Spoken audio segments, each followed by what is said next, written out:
السلام علیکم ناظرین، پاکستان ایک بار پھر دہشت گردی کی نئی لہر کی زد میں ہے۔ خصوصاً کے پی کے اور بلوچستان میں ہونے والے حملے اس بات کی نشاندہی کرتے ہیں کہ دشمن قوتیں دوبارہ ملک کو عدم استحکام کی طرف دھکیلنے کی کوشش کر رہے ہیں۔ افغانستان میں بدلتے حالات، بیرونی سرپرستی اور مقامی سیاسی کمزوریوں نے اس خطرے کو مزید بڑھا دیا۔ ریاست نے قربانیوں سے حاصل ہونے والے امن کو برقرار رکھنے کے لیے سخت اقدامات کیے، مگر گورننس کی کمزوریاں اور سیاسی انتشار دہشت گردوں کے لیے دوبارہ جگہ بننے کا باعث بن رہے ہیں۔ ایسے میں ترجمان پاک فوج نے آج اہم پریس کانفرنس کی، جس میں پاک فوج کے ترجمان لیفٹیننٹ جنرل احمد شریف چودھری کی کور ہیڈ کوارٹرز پشاور سے پریس کانفرنس نہ صرف اعداد و شمار کا مجموعہ تھی، بلکہ ایک ایسی سنجیدہ آواز بھی تھی جو صوبہ خیبر پختونخوا کی زمین پر ہونے والی شہادتوں، گورننس کے خلا اور سیاسی پیچیدگیوں پر روشنی ڈالتی ہے۔ ان کے بیانات میں درد، عزم اور خبردار کرنے والا لہجہ واضح تھا۔ وہ درد جو اس دھرتی کے جانثاروں کے جنازوں میں نظر آتا ہے، وہ عزم جو کہتا ہے کہ شہداء کا خون رائے گا نہیں جائے گا۔ یہ حقیقت ہے کہ ریاستی ادارے محاذ عمل پر دہشت گردی کے خاتمے کی بھرپور کوشش کریں، مگر یہ بھی انکار کرنا مشکل ہے کہ محض آپریشن کافی نہیں۔ لانگ ٹرم امن کے لیے سیاسی اتفاق رائے، ادارہ جاتی اصلاحات اور معاشرتی ہم آہنگی اور تعاون لازم ہے۔ ترجمان پاک فوج لیفٹیننٹ جنرل احمد شریف نے دہشت گردی جاری رہنے کی 5 بنیادی وجوہات بیان کر دیں۔ نمبر 1، نیشنل ایکشن پلان پر عمل درآمد کا جو فقدان۔ نمبر 2، دہشت گردی کے معاملے پر سیاست۔ نمبر 3، بھارت کے ذریعے افغانستان کا استعمال۔ نمبر 4، افغانستان میں جدید ہتھیاروں اور پناہ گاہوں کی دستیابی۔ اور نمبر 5، مقامی اور سیاسی پشت پناہی رکھنے والے دہشت گردوں اور جرائم پیشہ عناصر کا گٹھ جوڑ۔ نیشنل ایکشن پلان اگر خاکے کی سطح پر موجود رہے اور اس پر عمل درآمد نہ ہو تو وہ صرف کاغذی عمل بن کر رہ جاتا ہے۔ ایک پہلو یہ بھی ہے کہ دہشت گرد کو جو سیاست ہے اس کا لیبل چسپاں کر کے اس کا مسئلہ مقامی یا صوبائی رنگ دے دینا دراصل ایک زخم پر نمک چھڑکنے کے مترادف ہے۔ اگر گورننس کے خلا کو صوبائیت یا پھر سیاسی بیان بازیاں چھپا دیں تو اصل علاج کبھی بھی ممکن نہیں ہو سکے گا۔ اچھا، ڈی جی نے یہ بھی واضح کیا کہ جب جرائم پیشہ نیٹ ورکس دہشت گردانہ سرگرمیوں کا لاجسٹک اور مالی سہارا بن جائیں تو پھر عسکری کارروائیاں صرف ایک طرفہ حل نہیں رہتی۔ معاشی، سماجی اور قانونی اصلاحات کے بغیر مسئلہ جو ہے وہ پنپتا رہتا ہے۔ D G I S P R کی پریس کانفرنس نے ایک تلخ سچائی کا چہرہ پیش کیا۔ کے پی کے خون سے لکھے گئے صفحات ہماری آنکھوں کے سامنے ہیں۔ یہ اعداد و شمار، یہ شہادتیں اور یہ دعوے ہمیں یہ سکھاتے ہیں کہ فوجی کارروائیاں عین ضروری ہیں، مگر وہی اکھاڑ پچھاڑ وقتی حل دیتی ہیں، اور مستقل امن تبھی ممکن ہوگا جب گورننس، عدالتی شفافیت، سیاسی ذمہ داری اور معاشی اصلاحات ایک ساتھ آئیں گی۔ اس پہ بات کرنے کے لیے میرے ساتھ معزز مہمان موجود ہیں۔ جنرل قیوم صاحب، بہت شکریہ وقت دینے کے لیے۔ جنرل صاحب، سب سے پہلے D G I S P R کی جو پریس کانفرنس ہے آج بڑی اہم تھی، آپ نے بھی سنی ہوگی۔ انہوں نے ایک نقطہ جو اٹھایا بڑا اہم ہے، وہ کہتے ہیں کہ جی کسی فرد واحد کو اجازت نہیں دی جا سکتی کہ وہ اپنی ذات کے لیے یا مفاد کے لیے پاکستان اور خاص طور پہ جب کے پی کے صوبے کی بات کی جائے عوام کے جان و مال کا سودا کرے۔ سر یہ پیغام کتنا اہم ہے؟ دیکھیں فضا، یہ بہت ہی عام پیغام ہے، آف کورس، بیکاز ہم میں کیجوالٹی سفر کر رہے ہیں۔ ہمارے trained soldiers, officers, junior commissioned officers, ان کے اوپر یہ ایک یلغار ہے، ایک فیس لیس اینیمی ہے، اور ایک ایسے ملک کی طرف سے ہے جو کہ یونائٹڈ نیشن کا ممبر تو ضرور ہے، لیکن اس کی پریزنٹ گورنمنٹ کو ملک دنیا کے کوئی 193 ملکوں میں سے ایک نے ریکگنائز کی ہوا ہے، ریکگنائز ہی نہیں کیا ہوا۔ سیکنڈلی، جو یونائٹڈ نیشن کا چارٹر ہے، اس کا جو آرٹیکل 51 ہے، وہ یہ کہتا ہے کہ آپ اپنے سیلف ڈیفense کے اندر کسی طریقے سے بھی اپنی کاروائی کر سکتے ہیں۔ تو پاکستان ریزروز دیٹ رائٹ کہ وہ جا کے تو ان کی کمینگاؤں کو، جن کو شفٹ کرنے کے لیے افغانستان گورنمنٹ 10 ارب روپیہ مانگ رہی تھی اور کہہ رہے تھے پھر بھی ہم اس کو گارنٹی نہیں کر سکتے، تو میرے خیال میں آج D G S P R نے بڑے کلیئر الفاظ میں بتایا کہ اٹ از ناٹ ایکسیپٹیبل، یہ جو کچھ ہو رہا ہے، ہم یہ ابھی بارڈرز کی سینکٹیٹی تب بھی رہ سکتی ہے جب آپ دوسرے ملک کے اندر جا کے اس طرح کی، چونکہ یونائٹڈ نیشن کا چارٹر اس کی پرمیشن دیتا ہے۔ دوسرا یہ ہوا کہ دیکھیں جب یہاں نیٹو کے تھے نا لوگ، تو اس وقت پاکستان پہ الزام کیا تھا کہ جی آپ ڈبل گیم کھیل رہے ہیں، آپ کی ہمدردیاں افغانستان کے ساتھ ہے، اور یہ سچی بات ہے کہ ہماری ہمدردیاں ہمیشہ افغان بھائیوں کے ساتھ رہی ہیں، ان کی بہتری کے لیے رہی ہیں۔ ان کے بہت سے طالبان لیڈرز جن کو یونائٹڈ نیشن، یونائٹڈ اسٹیٹس کی مرضی کے مطابق دعا کی اس میں شامل کرنا تھا، وہ پاکستان کی منتیں کر کے وہاں لے کے جاتے تھے اور وہ کرتے تھے۔ لیکن پھر ہمارا یہ اسٹریٹجک مس کیلکولیشن تھی کہ ہم نے یہ سمجھا کہ جب طالبان کی حکومت آئے گی تو ان کو یہ احساس ہوگا کہ پاکستان نے کیا رول ادا کیا ہے، لیکن انفارچونیٹلی وہ ٹی ٹی پی کے فیور میں گئے. اور ٹی ٹی پی کے فیور میں کیوں گئے؟ ان کے 2-3 ریزن ہے. اس کی وجہ یہ کہ ایک تو ٹی ٹی پی نے ان کی مدد کی against the NATO countries. Number 2, جو ٹی ٹی پی والے ہیں وہ کلوز ٹو القاعدہ ہیں, وہ آئیس ایس خراسان ہیں, وہ آئیس ایس عراق ہیں, وہ بی ایل اے ہیں, وہ مجید برگیڈ کے قریب ہیں, وہ دیٹ از دی ریزن. اور یہ جو اسپیشلی آئیس ایس خراسان اور القاعدہ وغیرہ, وہ افغان حکومت ان سے ڈرتی ہے, اور دیر فور وہ سمجھتے ہیں کہ ٹی ٹی پی کو اگر ہم نے ڈنگا ڈالا تو شاید یہ ہمارے اوپر پھر وہ آنا, اور یہ ان کے آفیسز کو استعمال کر, کیونکہ that is why they have a soft corner, but that is affecting اس پاکستان کو. ان کے ریفیوجیز یہاں بیٹھے ہوئے ہیں 3 ملین. آپ یہ دیکھیں کہ ان کو, ہمیں نہیں پتا اس میں فرینڈ کتنے ہیں, فوز کتنے ہیں. ریفیوجیز کے غور کے اندر بھی یہ لوگ آتے ہیں بیکاز یہ فیس لیس دشمن ہے, اور اس کا کوئی پتہ نہیں ہے, انیشیٹو ان کے ہاتھ میں ہوتا ہے, کس جگہ پہ کس وقت کیسے کیا کرنا ہے, اتنی آباد ہو رہا ہے. تو میرے خیال میں پاکستان بڑا سٹرونگ ویو لیا ہے آج D G S P R نے. ٹھیک, ہم ابھی یہ ٹالریٹ نہیں کر سکتے, اور اس کے لیے ہمیں جو بھی ایکشن کرنا پڑا وہ کریں گے. آپ کو ڈاکٹر صاحبہ یہ پتا ہے کہ پاکستان کی کاؤنٹر ٹیررزم کی جو پالیسی ہے اس کی تقریباً 4 بڑی شقیں ہیں. نمبر 1 تو یہ ہے کہ ملٹری ایکشن جہاں ضروری ہے کم سے کم وہ اسی طریقے سے کرتے رہے جہاں ان پہ اٹیک ہوتا تھا. ابھی انہوں نے اسٹریٹجی چینج کی ہے کہ ہم جا کے انٹیلیجنس بیسڈ آپریشن پہ, ان کی کمین گاؤں پہ جا کے پرو ایکٹیو ایکشن کریں گے. دوسرا تھا لیجسلیٹو ریفارمز, جیسے نیکٹا ویکٹا کو, اس کے لیے اس وقت نواز شریف صاحب کے ٹائم میں جب نیشنل ایکشن پلان بنا تو 1.3 بلین روپیز جو تھے وہ دیے گئے, بلکہ زیادہ تھے اس کے اندر, اور وہ بھی ان کو ایشو کیا گیا. اور اس کے بعد آپ یہ دیکھیں کہ تیسرا جو پوائنٹ ہے وہ ہے پولیٹیکو ڈپلومیٹک فرنٹ کے اوپر ہمیں انگیج کرنا ہے افغانستان کو, باقی دوست ممالک کو, چائنا کو, رشیا کو, یہ دیکھنے کی کیا.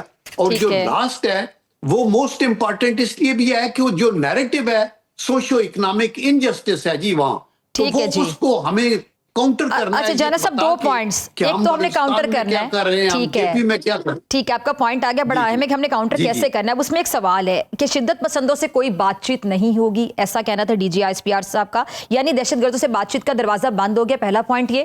دوسرا پوائنٹ یہ کہ جدید ہتھیاروں کی بات بھی انہوں نے کہا کہ جو 5 جو بنیادی وجوہات ہیں ان میں ایک وجہ انہوں نے یہ بھی بتائی کہ جو افغانستان میں جدید ہتھیار ہیں ان کا استعمال پناہ گاہوں کی دستیابی. اب امریکن جو جدید ہتھیار تھے, ویپنز تھے, وہ چھوڑ کے وہاں سے چلے گئے, اور اب بھی وہ دعویٰ کرتے ہیں کہ وہ ویپنز واپس لیں گے, وہ جدید ہتھیار واپس لیں گے. بگرام ایئر بیس کے حوالے سے بھی بات کی جاتی ہے. تو سر وہ ویپنز استعمال ہو رہے ہیں دہشت گردی یا ٹیررزم کی کارروائیوں میں, اور ہمارے ہاں بھی دہشت گردی کی جو حالیہ کارروائیاں ہوئی ہیں ان میں بھی وہی جدید اسلحہ استعمال ہوا ہے جو امریکی وہاں پہ چھوڑ کے چلے گئے. اب وہ دعویٰ تو کرتے ہیں کہ ہم واپس لینا چاہتے ہیں, کیا یہ اتنا آسان ہے کہ واپس لے لیں گے؟ اور واپس لے لینا اس لیے بھی ضروری ہے کہ وہ اسلحہ استعمال ہو رہا ہے, جدید ترین جو کارروائیاں ہو رہی دہشت گردی کی, پاکستان میں بھی جتنی کارروائیاں اس میں بھی وہ اسلحہ استعمال ہو رہا ہے ان کی طرف سے. یہ بالکل آپ نے ٹھیک کہا ڈاکٹر صاحبہ کہ $7 بلین کا اسلحہ وہ چھوڑ کے گئے اور ملک پہ ان کا کنٹرول نہیں تھا. وہ اینڈ دے کلیم کہ وہ واپس لیں گے. سر وہ بار بار کلیم کر رہے ہیں کہ واپس لیں گے. Is it possible? جی دیکھیں, واپس وہ کہتے تو ہیں, لیکن دی پوائنٹ از کہ ایسے تو نہیں ہے نا. یعنی افغانستان کے اندر تو انہوں نے آ کے دیکھا, یہاں رہ کے بھی دیکھا, یہ اتنا سمپل نہیں ہے کہ افغانی ان کو ہینڈ اوور کر دیں گے. اور یہاں سے جانا پڑا انہیں. کہتا ہے کہ ہمارے $9 بلین آپ کے اکاؤنٹس میں جو آپ نے فریز کیے ہیں وغیرہ وغیرہ. تو یہ اٹ از ناٹ سمپل. جب ان کے ہاتھوں میں چڑھ جائے نا تو یہ آگے سے انہوں نے بیچا ہے یہ اسلحہ, اور ان کے پاس نائٹ ویژن گاگلز 30-40 ہزار تو گاڑیاں, اس کے علاوہ اسمال آرمز ملینز کے اندر اس کے ایمونیشن, وہ آگے سے کس کے پاس چلا گیا, کچھ پاکستان کے اندر سمگل ہو کے. تو ان کے جو یہاں نیسٹس ہیں, جو گھونسلے بنے ہوئے ہیں, سلیپر سیلز ہیں, ادھر یہ جو ابھی اسلحہ استعمال اور ایگزائی میں ہو رہا ہے یہ کدھر سے آیا ہے؟ یہ ادھر سے کچھ ادھر انہوں نے ڈمپ کر دیا, کچھ ادھر ڈمپ کر دیا ہے. ویسٹرن بارڈر آپ کا کچھ 2625-30 کلومیٹر ہے. آپ وہ پورس ہے, اس کے جو ریگولر رستے ہیں ان کو آپ کنٹرول کرتے ہیں. فینسنگ کے باوجود یہ فینسنگ کاٹتے ہیں اور آتے ہیں. کسی فینس کا کوئی فائدہ نہیں ہوتا جب تک کہ وہ کور نہ ہو. پورے بارڈر کو کور فزیکلی کرنا اور ڈیفیکلٹی ہے. تو میرے خیال میں پاکستان آرمی کے پاس اللہ کے کرم سے